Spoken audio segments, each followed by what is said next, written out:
Welcome back. The video that Darren and I did last week on stopping power created quite a bit of traffic on the internet, so to speak.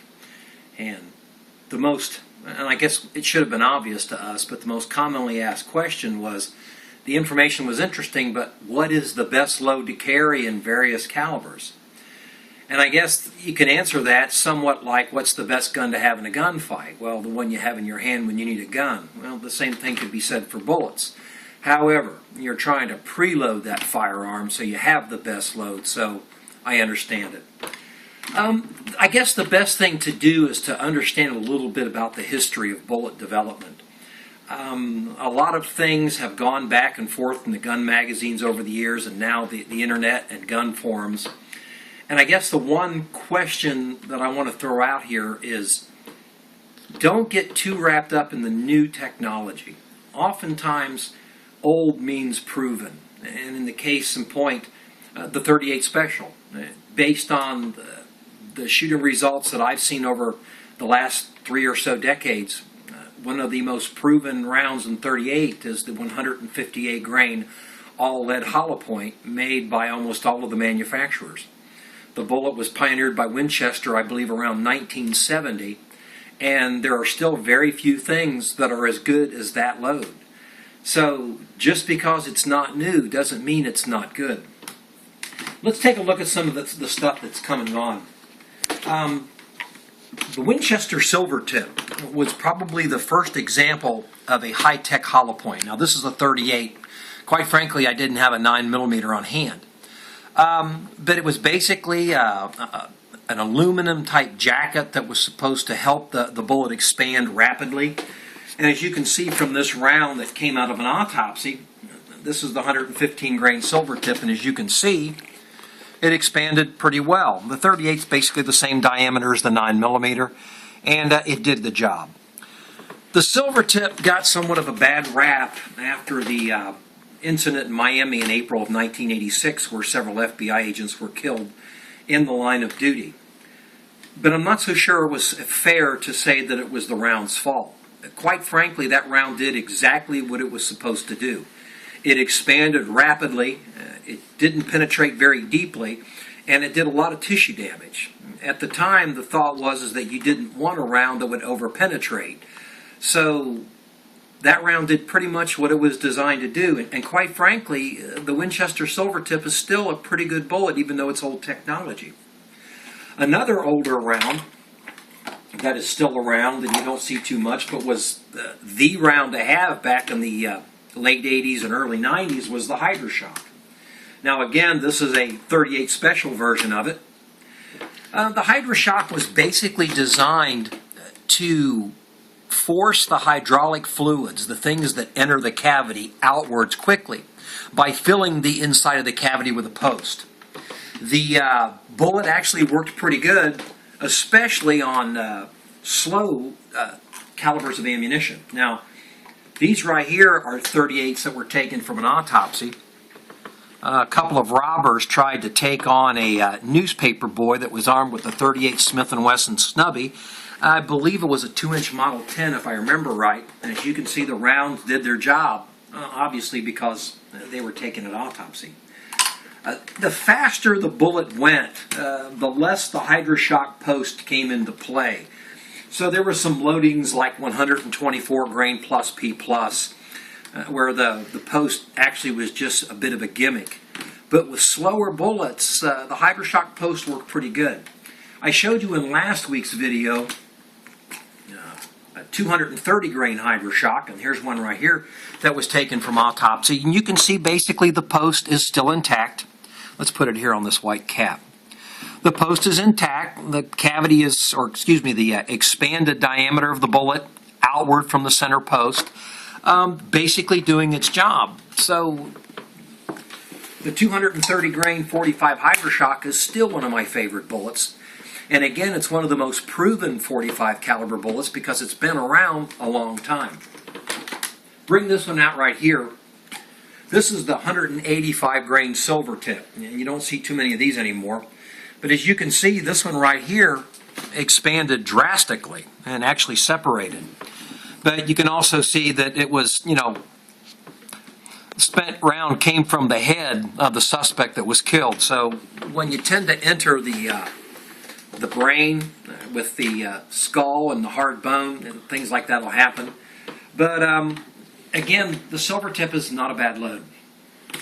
So that kind of brings us up to current day. What is the best round? I'm glad to say that we've got the best defensive ammunition or combative ammunition in history. And I think that goes right back to April of 1986, where those FBI agents died in the line of duty. And their death was not in vain.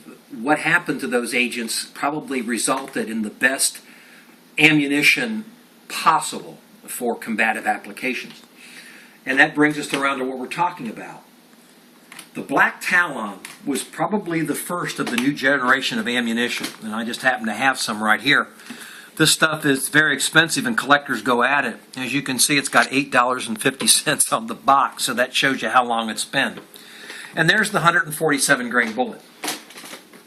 I actually have a 147 grain bullet here that was taken out of autopsy, and as you can see, the bullet did exactly what it was supposed to do. It expanded to a pretty decent diameter, about 1.5 times its original diameter, and it penetrated very deeply, going through the suspect's heart. Many people warned the company not to call it Black Talon, and that kind of came to fruition. And Winchester wisely renamed it the Supreme Expansion Talon, or SXT.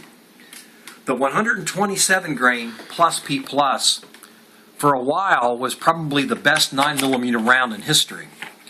We've got one of those right here, and then here's one that was moved from a body at autopsy. As you can see, the expanded diameter is greater than the heavier 147 grain, and I think it's easy to assume that that's done to the higher velocity. This one moving about 950, 980, and this one moving close to 1,300 feet per second out of a 4-inch Glock Model 19.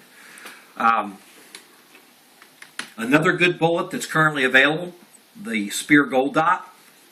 This one's the 124 grain plus P, which is probably the most successful round currently because of the many police agencies that have adopted it. The bullet expands nicely in human tissue, this one taken again from autopsy, and you can see the little gold dot in the bottom of the cavity, which is what gives the bullet its name. That's a direct result of how the cavity is punched out. The 124 grain plus P is probably right now the most proven load that's available. So if you're looking for a 9mm load, that's a good one. Brings us around to the latest technology, which is the Federal HST. I guess the best way to describe the HST, and this is the 124 grain plus P, is that it expands like the gold dot, it stays together like the Winchester SXT, and in my experience, it's probably more accurate than either one of them. This is the reason why I picked the HST.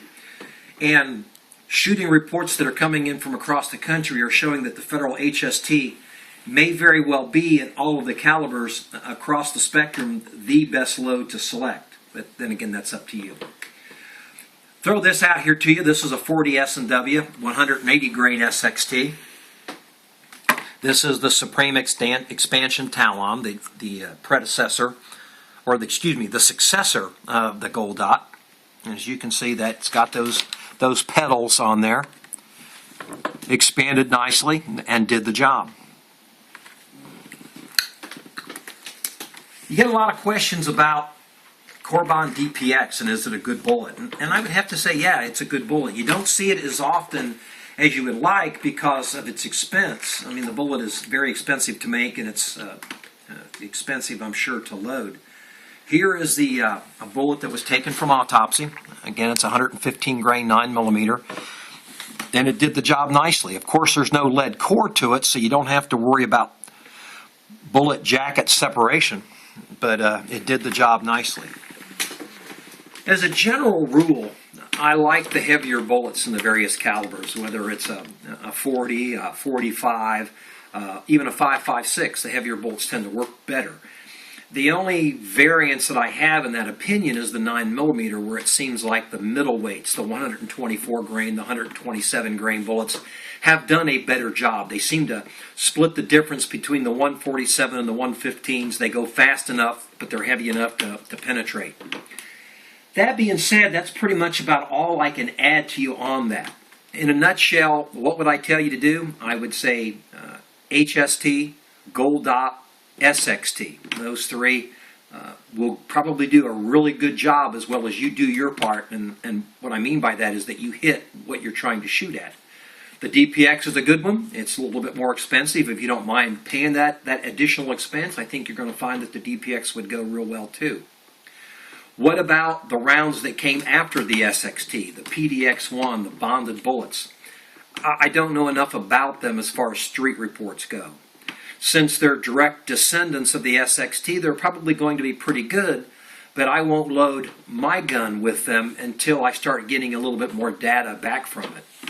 So I hope that answers the questions you folks may have about what bullets should I select.